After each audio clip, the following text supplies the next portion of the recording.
Dostlar, hər birinizi xoş gördük. Yeni videomuzda bir balaca işıqlandırma və kölgələndirmə məsələsinə baxacağıq, amma prioritetimiz kölgələndirmədir. Videoya başlamazdan öncə hər birinizdən xahiş edirəm ki, videonu bəyənəsiniz və mənə bu barədə dəstək olasınız. Təəssüf ki, videoların baxış sayı istədiyimdən aşağıdır. Ona görə də burada sizin mənə dəstəyiniz çox vacibdir. Əgər videonu bəyəndiniz və kanalıma abunə oldunuzsa, artıq başlaya bilərik.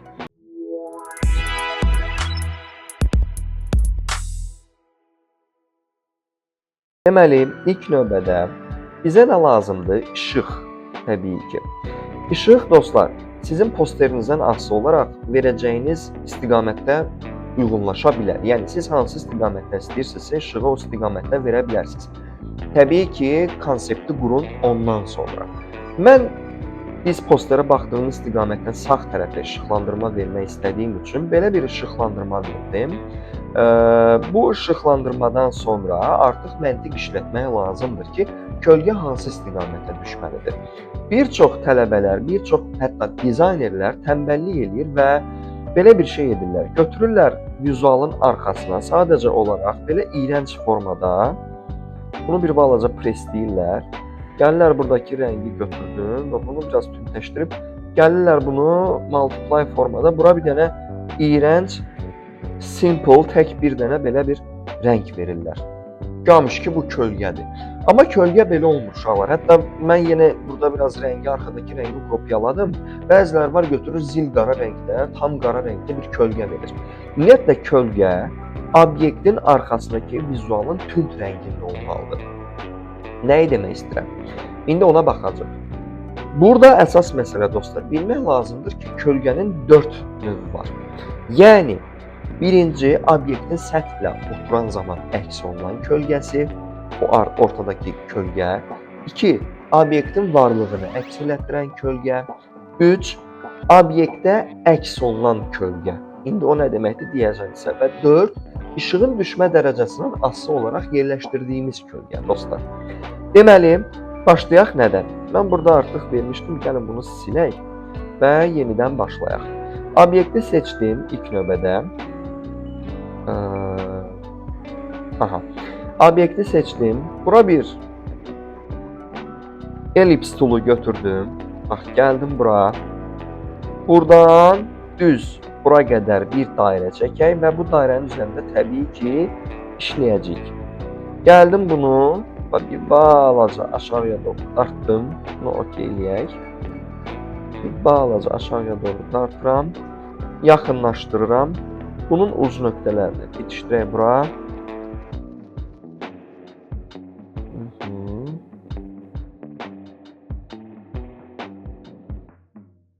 Bunları gətirirəm, uc nöqtəyə birləşdirirəm. Burada bir balaca oynamalar etməliyik.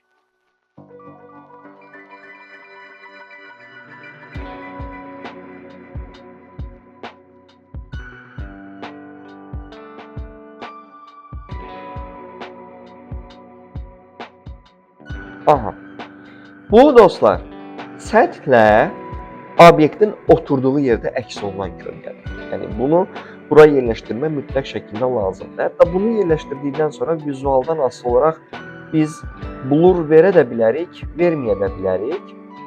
Yüngülvari blur verməyin ziyanı yoxdur.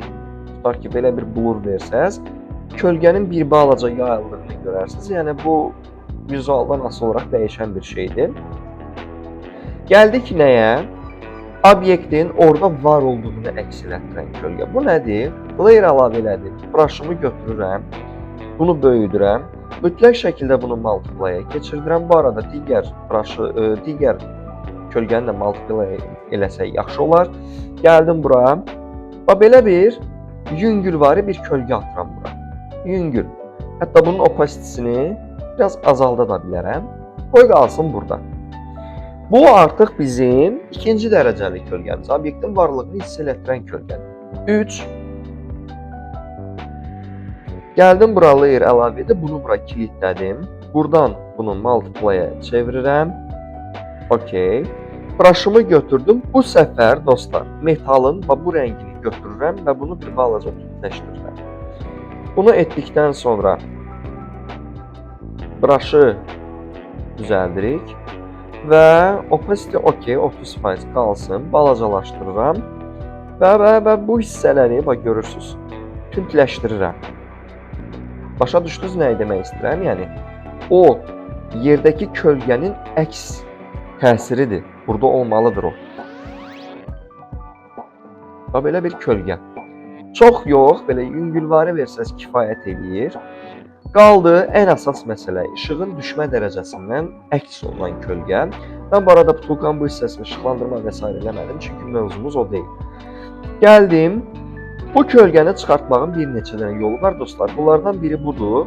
Ctrl Enter'a vurub, buradan Solid Color ilə bu rəngin tünd versiyasını çıxardıb, bu rəngin tünd versiyasını çıxarıb, bunu aşağı çəkirsiniz.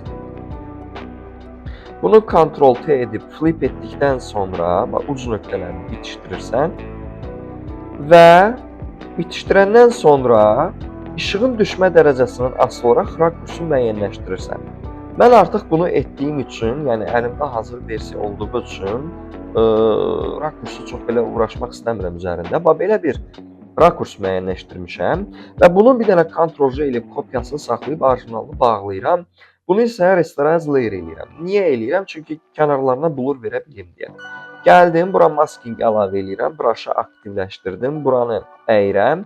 Təbii ki, bu da multiply-da olmalıdır, bayaq da dediyim kimi.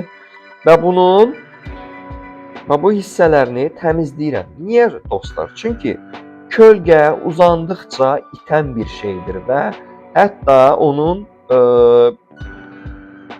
kənar hissələri bu qədər iti formada olmamalıdır.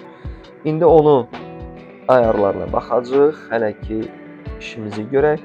Burada bir balaca opacity istəyirəm, artırım 60% edim. Belə, belə. OK. Gəlirəm bura, burada bir balaca opacity-ni azaldaq. Opacity çoxdur. Yəni, haradasa bir 45% ola bilər. Olsun. Yaxınlaşdırıram dostlar. Gəlirəm bura, burada Blur Tool var. Blur Tool'u götürdüm. Zoom in. Bu hissələri yayıram. Fikir versəz bu hissələrə toxunmuram, ancaq bu hissələri eləyirəm. Çünki kölgə yaxın məsafədə daha iti görsənən bir şeydir. Bu hissələrdə isə ümumiyyətlə yayılmalıdır.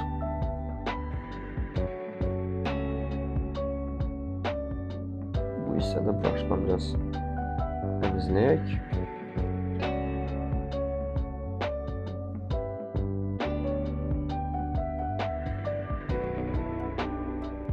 OK.